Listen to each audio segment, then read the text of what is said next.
How's it going, guys? My name's Shane. Welcome back to the Horror Basement, and today we're going to be talking about the 2011 movie Megan is Missing. Before we get into the plot, just wanted to give a content warning. I know it's something I usually don't do, but I probably should get more into the habit of it. Content warning for torture and sexual violence. Obviously, I'm not going to show you any of that because this is YouTube, but if that's something you don't want to hear about, avoid this video and the movie in general.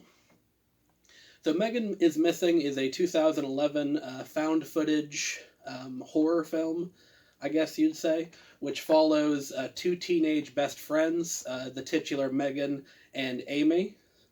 Now, despite being best friends, these two characters seem to almost be polar opposites, where Amy comes from a good, stable home. Her parents appear to be pretty well off, and she has a good relationship with her parents.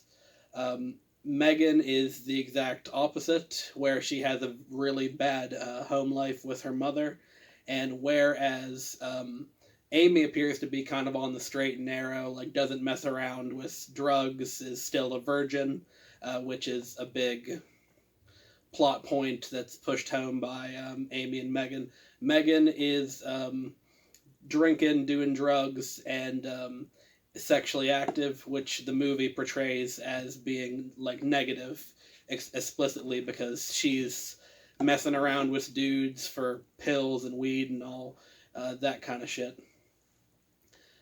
So after all the characters, of course, Megan has her clique of like high school friends who are shitty to Amy because she's not running around and into the same type of shit that they are. Once all the characters are introduced, Megan begins chatting with a guy online who's going by the name of Josh.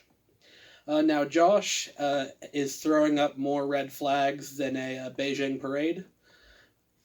Josh states that his camera is broken, either by his dog or his little brother, because he's claiming to be the same age as Amy and Megan, basically.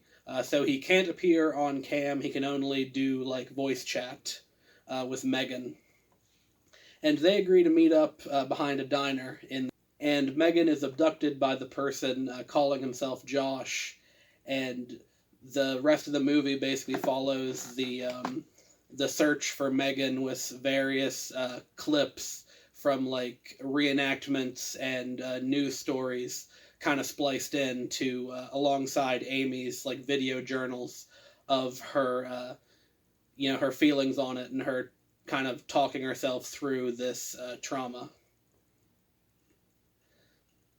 So not long after Megan goes missing, some photos of her appear on a fetish site, and this is when the movie really begins to get kind of explicit. Now there's no nudity, but Megan herself is like strapped into this torture device with stuff on her face, and she's shackled up. And not long after that, in trying to help the situation, Amy gets into contact with Josh and ends up getting herself abducted as well. And the last half an hour, roughly, the movie is from Amy's camera, but it's the perspective of the killer or the abductor, who explicitly says that his name is not Josh. So, but we'll call him Josh for the rest of this video for simplicity's sake. So Josh appears to have a full-on dungeon set up in his basement or somewhere where he locks up Amy, and the rest of the movie is basically Josh berating, starving, and assaulting Amy before throwing her in a 50-gallon drum alongside Megan's dead body. And the last 10 minutes, roughly, of the film the shot is the camera is on the ground, and you can see the side of the bucket, and the rest of the shot is Josh's like legs digging a hole to shove the bucket in, so he's burying Amy alive inside the barrel with Megan's dead body. And this last 10 minutes is probably the most brutal part of the movie, because you just hear Amy's voice from inside the barrel kind of pleading with Josh, and telling her that he loves him and that they can be together if she just lets him go. So basically, in a last kind of desperation, almost like Stockholm syndrome sets in. And the movie ends without any resolution. The Josh, the killer, is not caught, and basically the movie serves as a kind of really brutal PSA about not meeting people online that you don't know. Now, I think back in 2011 when this movie came out, something like that, basically a kind of cautionary tale disguised as a horror movie, may have been legitimate, but in the year of our Lord 2020, when everyone basically knows not to meet shady dudes online that won't show their face on cam, we can't really use that excuse, and we have to judge the movie on its merits as a piece of entertainment. And I don't think that as a movie it holds up on its own.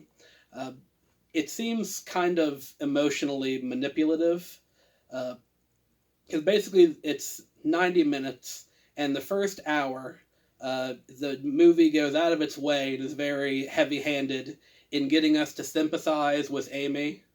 And then, of course, the last half hour is Amy getting, brutalized. And why I say it's heavy-handed is because while the characters of Megan and Amy, those two actors give a really good performance. They're very true to life. They sound like real teenage girls of that era, and they give emotionally compelling performances. The supporting cast kind of wavers between decent and high school drama club. And the movie looks pretty cheap. It was a low-budget type of found footage film that was very popular in that 2010s era. Yeah, but overall, I don't think this movie does enough as far as, like, emotional compellingness or entertainment value to justify the very, gut-wrenching and nasty last half hour. So that's going to be it for today's video, guys. I hope you enjoyed it. If you did, leave a like. Please hit that subscribe button to see more content from me. I cover a whole lot of old horror movies and some more recent new ones. Leave a comment about your thoughts. If you disagree and you liked Megan is Missing, let me know what you thought about it, and I'll see you in the next one. Thank you.